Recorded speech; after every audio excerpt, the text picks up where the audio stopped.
The red dust of New Montana swirled in the morning wind as Jake Morrison checked his rifle for the third time. Something felt wrong today. After 15 years as a Marine, he had learned to trust his gut feelings.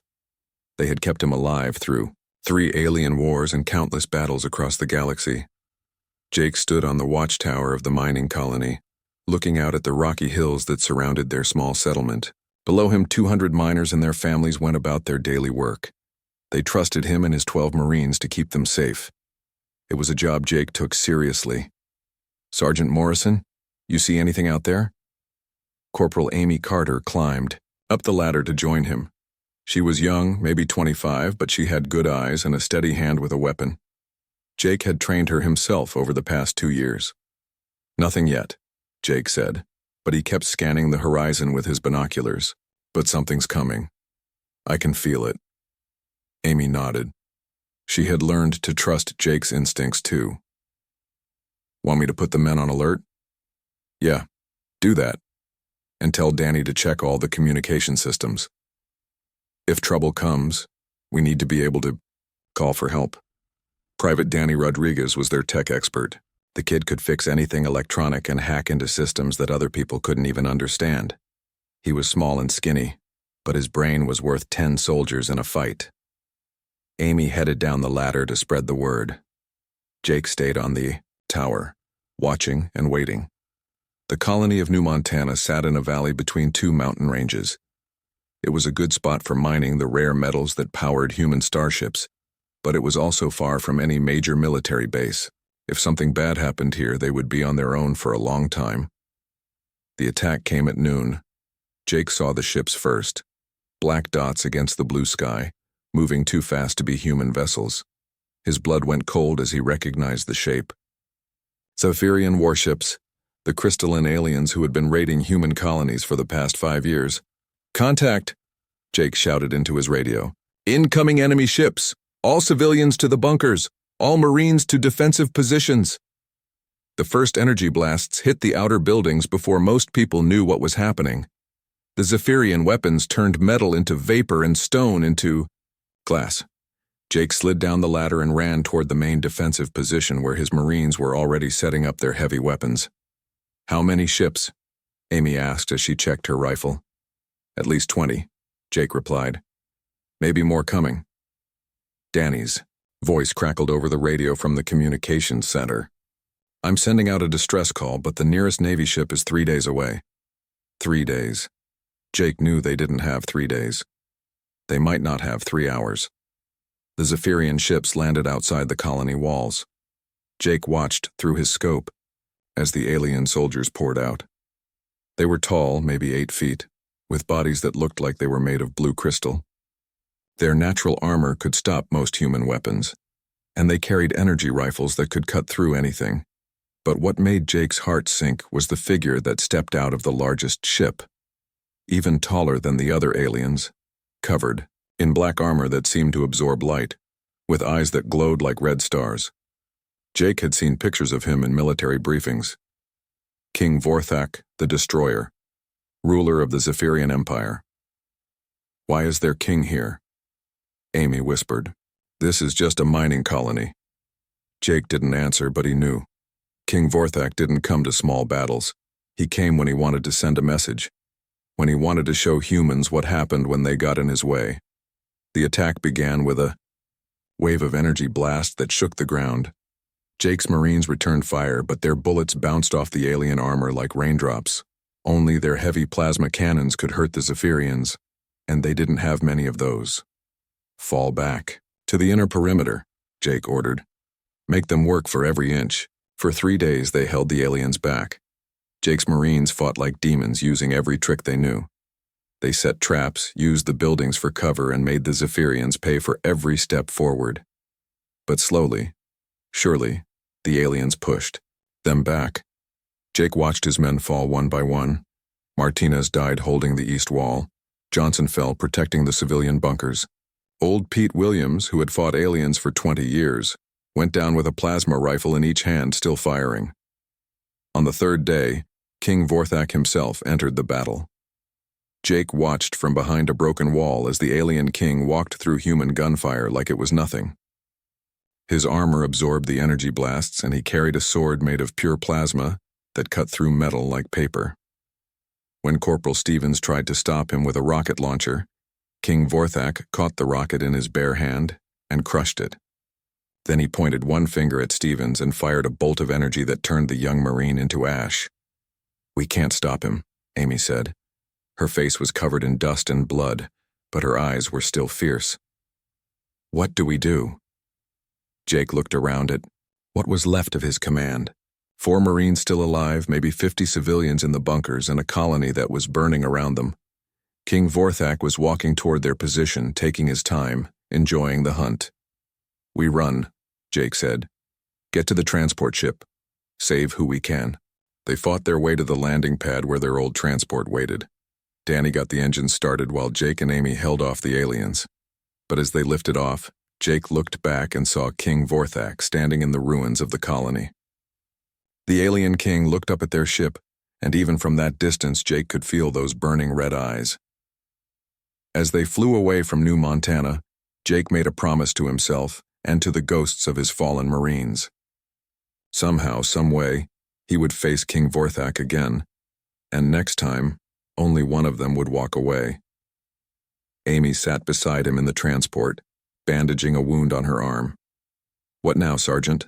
Jake stared out at the stars ahead of them. "Now we find a way to kill a king." The transport ship limped through space for 2 days before reaching New Texas, the fortress world that served as the last major human military base in the sector. Jake Morrison sat in the pilot's seat, staring at the massive space station that orbited the planet. Even from here he could see the damage from recent battles. Scorch marks covered the hull, and several sections looked like they had been rebuilt in a hurry. "Looks like we're not the only ones who've been having a rough time," Amy Carter said from behind him. She had been quiet since they escaped New Montana, and Jake knew she was thinking about the Marines they had lost. Danny Rodriguez looked up from the communications panel. "I'm getting a signal from Admiral Hayes. She wants to see us as soon as we dock." Jake nodded. He had served under Lisa Hayes before, back when she was just a captain. She was tough, smart, and one of the few people in the Navy who understood how bad things really were. An hour later, Jake stood in the Admiral's office looking at a holographic map of human space. Red markers showed where colonies had been attacked. There were too many red markers. "We've lost 4 colonies in the past month," Admiral Hayes said. She looked older than Jake remembered, with gray streaks in her brown hair and lines around her eyes. "The Zephyrians are moving faster than we expected. At this rate, they'll reach Earth in 6 months." "What about the fleet?" Jake asked. "Half destroyed. The other half is scattered across 12 systems trying to protect what's left." Hayes touched a button and the map zoomed in on the Zephyrian advance. "King Vorthak is leading them personally. Every battle, every attack, he's there. Our people are scared, Jake. They've never seen anything like him." Jake remembered those burning red eyes, the way the alien king had walked through human gunfire, like it was rain. He's not just their leader, he's their symbol. As long as he's alive, they believe they can't lose. "That's why I need you to do something crazy." Hayes turned off the map and looked directly at Jake. "I want you to challenge him to single combat." Amy stepped forward. "Admiral, with respect, that's suicide. Jake's a good fighter, but King Vorthak has been winning battles for 200 years. "I know it sounds impossible," Hayes said, "but we've been studying Zephyrian culture and they have honor laws, ancient rules about combat challenges. If someone issues a formal challenge, they have to accept it." Jake felt something stir in his chest. Not hope exactly, but something close to it. "What kind of challenge?" "Single combat to the death. Winner takes all. If you win, they withdraw from human space. If you lose..." Hayes didn't finish the sentence. "If I lose, humanity becomes their slaves," Jake said. "Yes." Jake looked at Amy and Danny. Both of them looked scared, but neither of them told him not to do it. They knew him well enough to understand that he had already made his decision. "I'll need help," Jake said. "Equipment, training, information about their king. I've got someone who can help with that." Hayes pressed a button on her desk. "Send in Dr. Webb and Chief Stone. 2 people. entered the office. The first was a thin man with thick glasses who looked like he spent most of his time reading books. The second was a woman with oil-stained hands and the kind of confident smile that meant she could build or fix anything. Dr. Marcus Webb, our expert on Zephyrian culture, Hayes said, and Chief Engineer Katie Stone, our best weapons designer. Dr. Webb stepped forward first. I've been studying the Zephyrians for 10 years. King Vorthak wears something called the Crown of Stars. It's an ancient artifact that gives him incredible power, energy projection, enhanced strength, maybe even limited invulnerability. Great, Jake said. So I'm not just fighting a king, I'm fighting a king with magic powers. Not magic, Katie Stone said. Technology, very advanced technology, but still, technology. And every piece of technology has weaknesses. She pulled out a tablet and showed Jake some designs. I've been working on a new type of combat suit. It can absorb and redirect energy attacks. Won't make you invincible, but it might give you a chance. Jake studied the designs. The suit looked sleek and dangerous, covered in strange patterns that seemed to shift when he looked at them. How long to build it? 2 weeks if I work day and night. You've got 1 week, Jake said. King Vorthak won't wait for us to get ready. Dr. Webb cleared his throat. There's something else you need to know. The challenge has to be issued in person. You'll have to get aboard his flagship and face him directly. The ship is called the Starbreaker, and it's the size of a small moon. How do we get aboard? Amy asked. We captured a Zephyrian scout ship last month, Admiral Hayes said. It's damaged, but Danny thinks he can make it work. Danny nodded. I can get us inside their ship, but getting out again? He shrugged. One problem at a time, Jake said. He looked around the room at the people who would help him attempt the impossible. When do we start? Now, Hayes said. Every day we wait, more people die. The next week passed in a blur of activity. Jake trained with the new combat suit, learning how to move in it, how to use its weapon systems, how to survive energy attacks that would kill a normal human. Katie worked 18-hour days, building and rebuilding the suit until it was perfect. Danny studied the captured Zephyrian ship, learning its systems and planning their infiltration route. Amy practiced with new weapons, preparing for the fight of her life. Dr. Webb taught Jake everything he could about Zephyrian culture and fighting techniques. They're proud, he said, arrogant. They believe they're naturally superior to every other species. That could be your advantage. How? Jake asked. They don't expect humans to be clever. They think we're just strong animals. If you can surprise King Vorthak, make him underestimate you, you might have a chance. On the last day before the mission, Jake stood alone in the training room practicing with his new weapons. The combat suit felt like a second skin now, and the monomolecular blade Katie had forged for him was sharp enough to cut through diamond. Amy found him there. You don't have to do this alone, she said. Danny and I are coming with you. It's too dangerous. More dangerous than letting King Vorthak conquer the galaxy? Amy smiled. Besides, someone has to watch your back. Jake looked at his 2 remaining squad members, the people who had followed him through hell and were ready to do it again. All right, but when we get to his ship, I go in alone.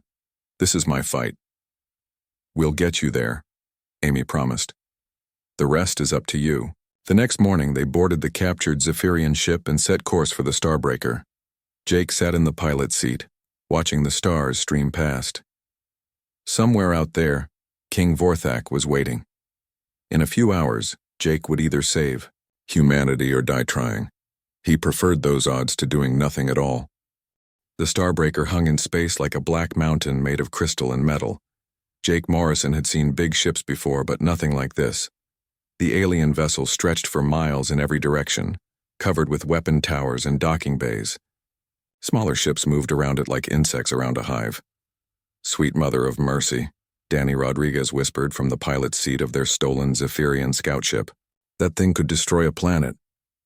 It probably has, Amy Carter said, checking her weapons one more time. How many aliens you think are on that ship? Dr. Webb said maybe 1 million, Jake replied. He was putting on his combat suit, the special armor that Katie Stone had built for him.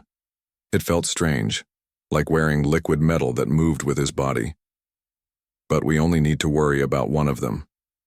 Danny guided their small ship toward one of the docking bays.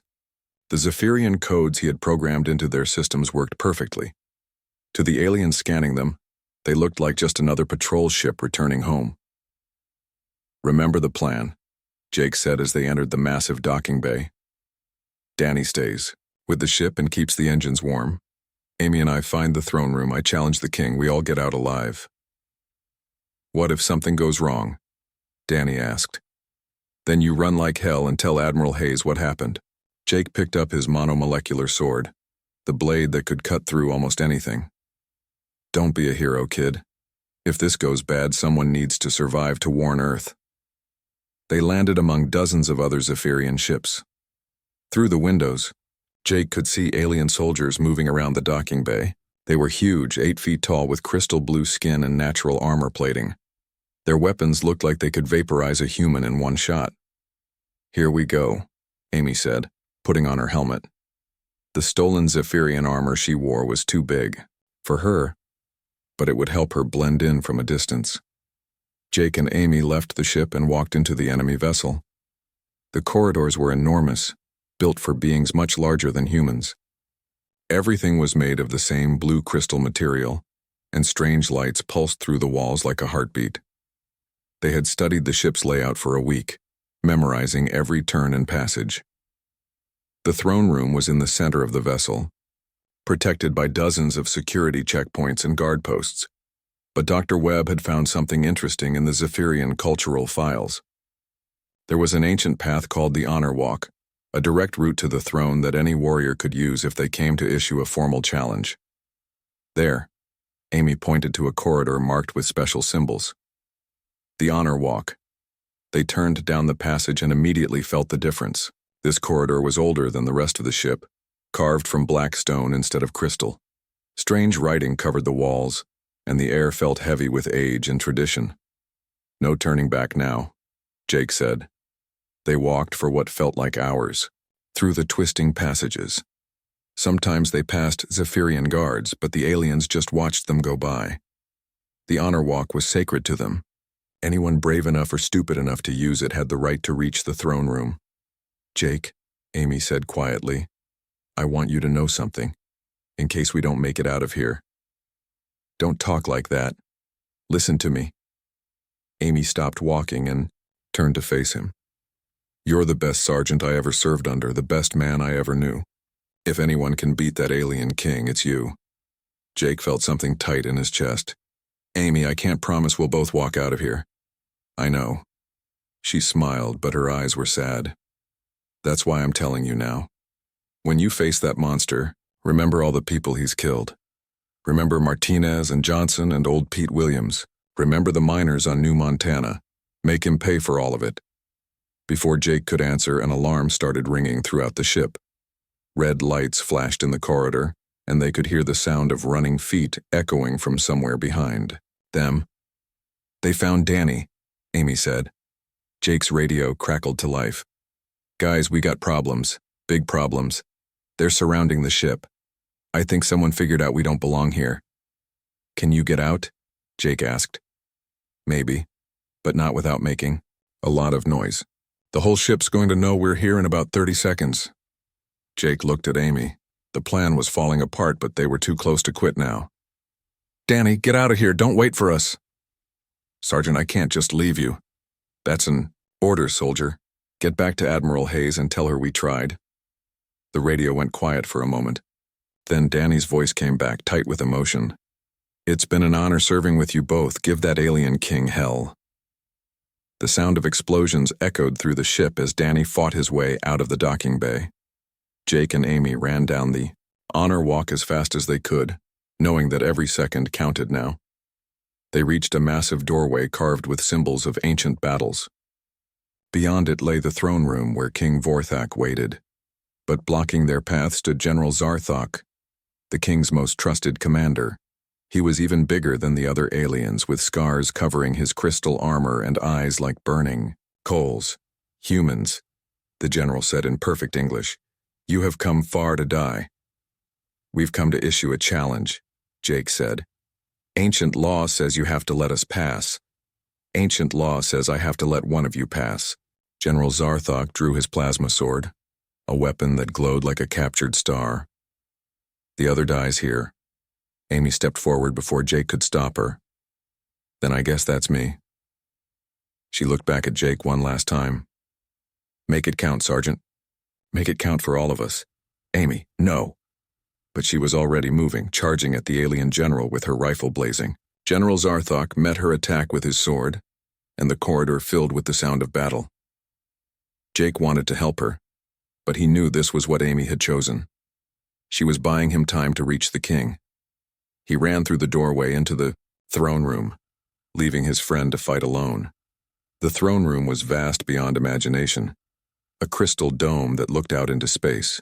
At the center sat a throne carved from a single black diamond, and on that throne sat King Vorthak the Destroyer. The alien king was even more terrifying than Jake remembered. 12 feet tall, covered in armor that seemed to swallow light, with eyes that burned like dying stars. On his head sat the crown of stars, an ancient artifact that pulsed with deadly energy.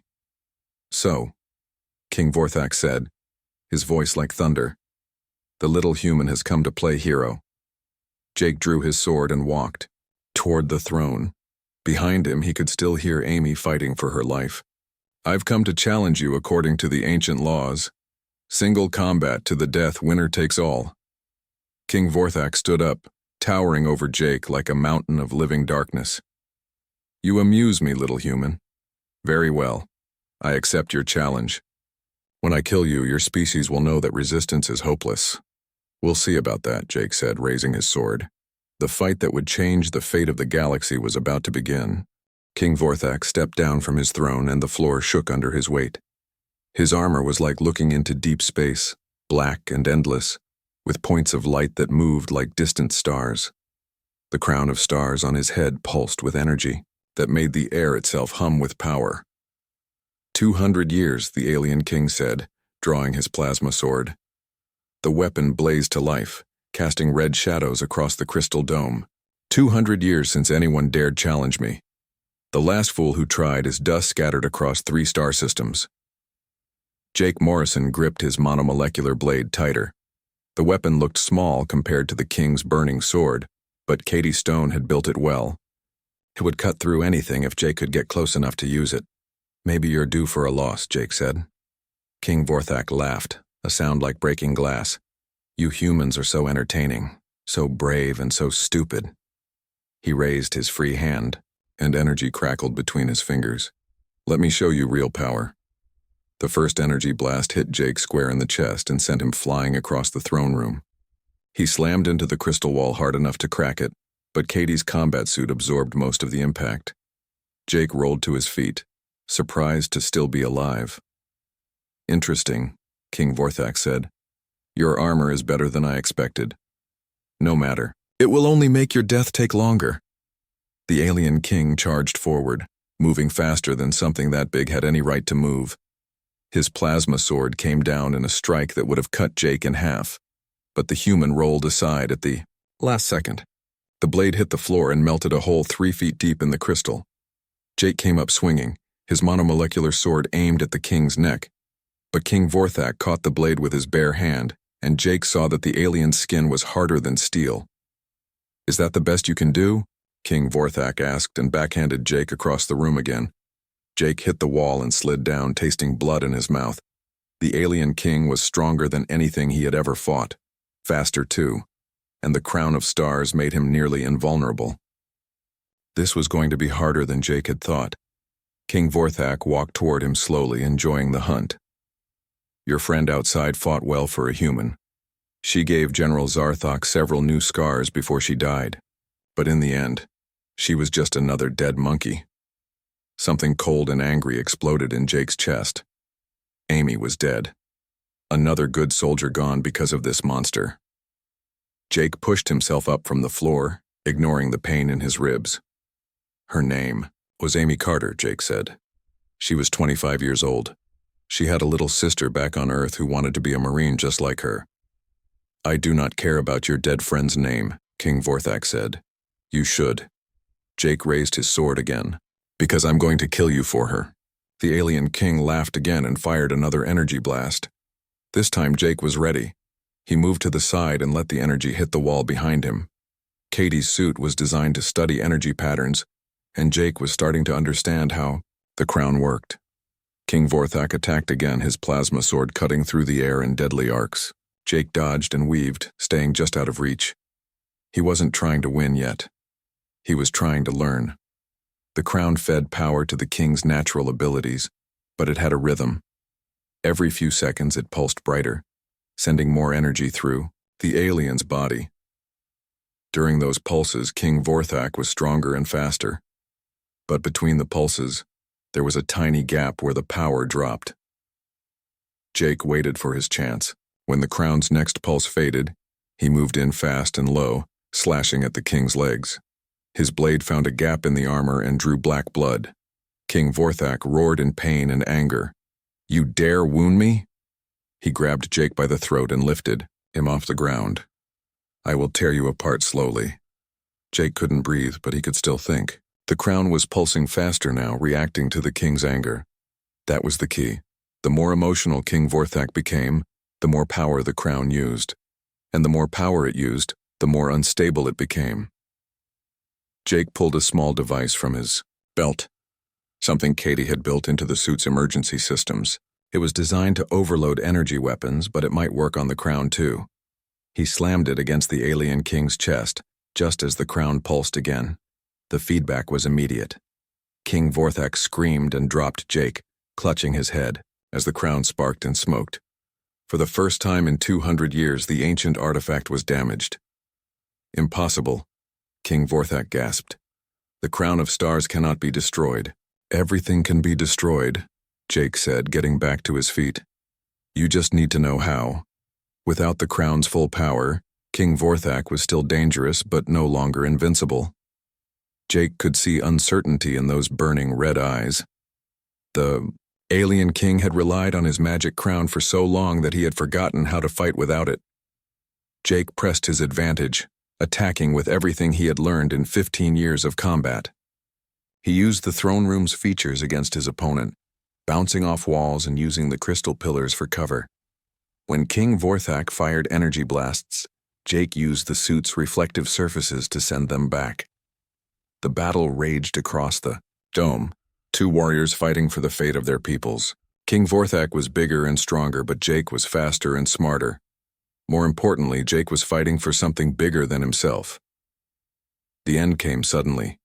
King Vorthak made a desperate lunge with his plasma sword, putting all his remaining strength into one final attack.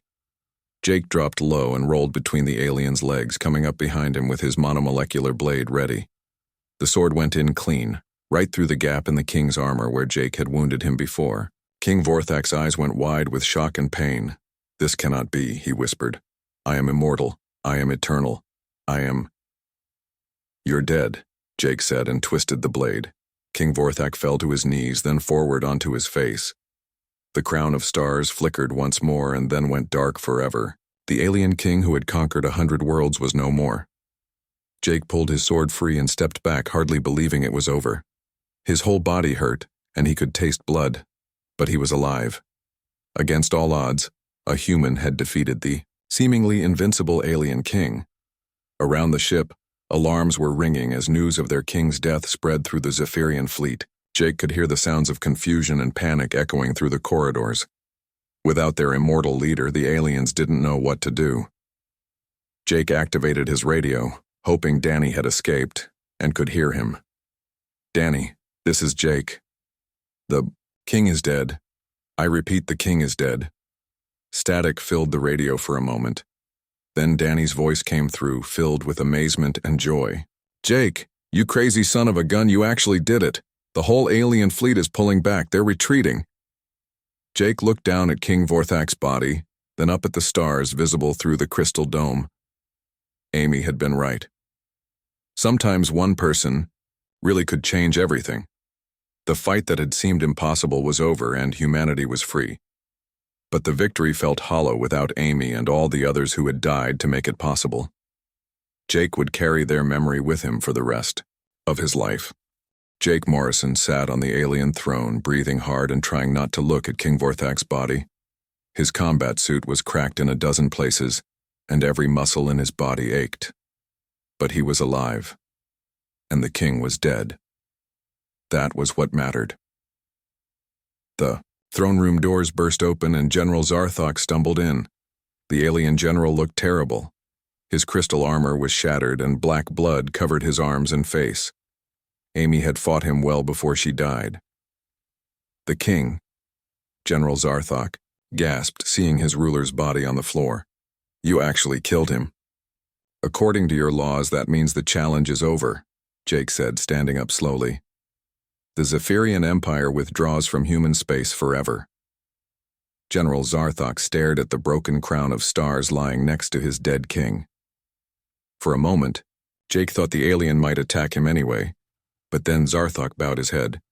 The ancient laws must be obeyed, the general said. Even now, even this. He looked up at Jake with something that might have been respect.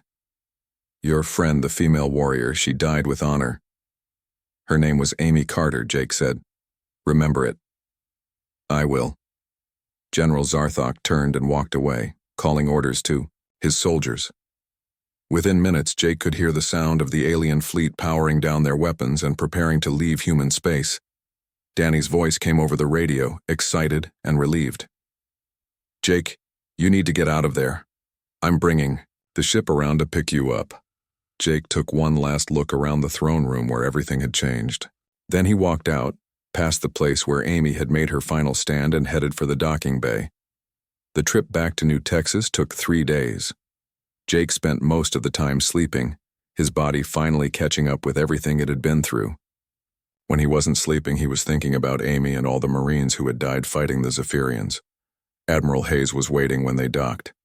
She looked at Jake like she couldn't quite believe he was real.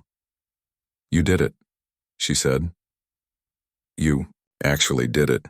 The alien fleet is already pulling back from our colonies. They're honoring the deal. What about their empire? Jake asked. What happens to them now? Intelligence says they're having a civil war. Different generals fighting over who should be the new king. But that's their problem now, not ours. Jake nodded. He was too tired to care about alien politics. He just wanted to go somewhere quiet and try to forget the sound of Amy's last words.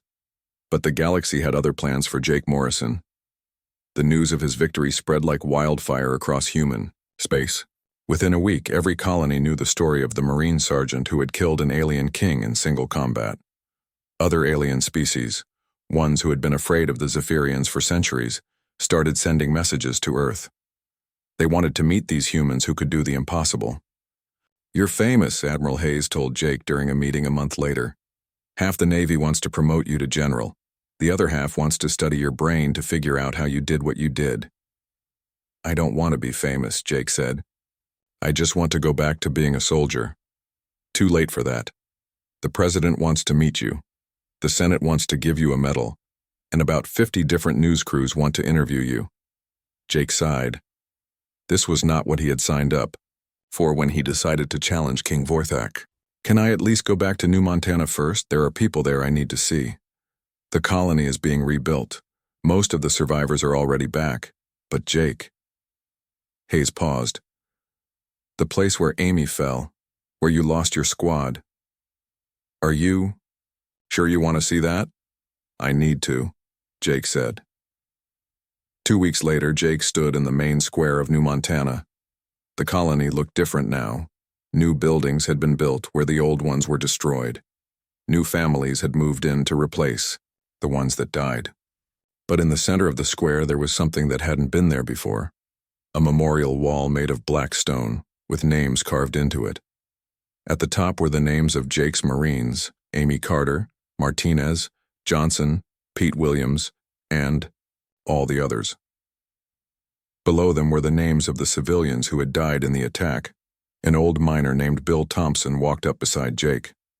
Bill had lost his wife and son in the attack, but he had stayed to help rebuild the colony. Nice memorial, Jake said. The new folks wanted to put up something fancy, Bill replied. Statues and speeches and such. But we told them no. The people who died here wouldn't want fancy. They'd want their names remembered, and they'd want life to go on. Jake touched Amy's name on the wall. The stone was warm from the sun. She saved my life, you know. If she hadn't fought that alien general, I never would have reached the king. She did her job, Bill said. Just like you did yours. A young girl ran up to them, maybe 8 years old. Jake recognized her from the shelter where the civilians had hidden during the attack. Are you really the man who killed the alien king? She asked. Yes, Jake said. My daddy says you're a hero. Jake knelt down so he was at eye level with the girl. Your daddy's wrong. The real heroes are the people whose names are on that wall. They're the ones who died protecting you and your family.